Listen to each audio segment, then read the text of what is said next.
Ils ont une fois de plus répondu présents au rendez-vous annuel pour faire le point de leurs diverses activités à travers leur communauté professionnelle.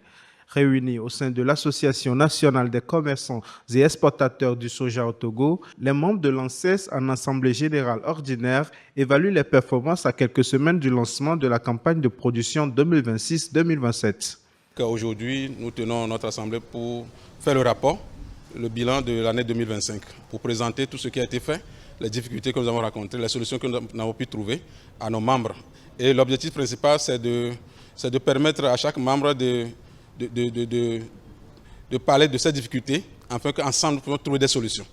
Nous reconnaissons que notre filière soja, depuis 4 ans, 2022, a des difficultés.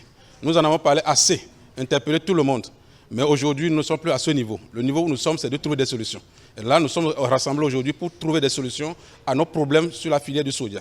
Autrement dit, au niveau des commerçants exportateurs, qui tient aussi une grande partie de la part au niveau de la filière. Entre rapports d'activité et financiers, le bureau exécutif de l'ANSES dit amorcer un nouveau cycle pour relever la filière soja. La rencontre a aussi permis d'examiner les audits des comptes de 2021 à 2024. Pour être crédible devant les membres, nous, conseil d'administration, il faut vraiment que l'extérieur vienne et regarder dans les choses.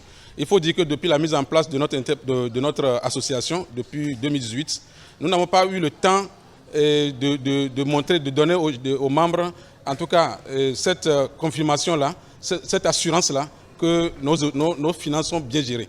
Et donc, nous avons demandé un audit de 2021 jusqu'à 2024 pour prouver aux membres que les biens de l'association sont bien gérés et qu'ils peuvent avoir confiance aux administrateurs. De nos difficultés aujourd'hui, c'est la non-compétitivité de notre soja du Togo. Cela est dû à la sous-production.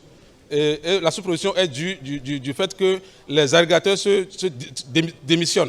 Donc nous allons encourager les membres à prendre cette résolution de pouvoir continuer par augmenter leurs efforts auprès des producteurs pour augmenter la production. Les partenaires financiers, dont les banques et assurances, ont été conviés à cette rencontre pour sensibiliser ces acteurs sur les opérations de financement de leurs activités.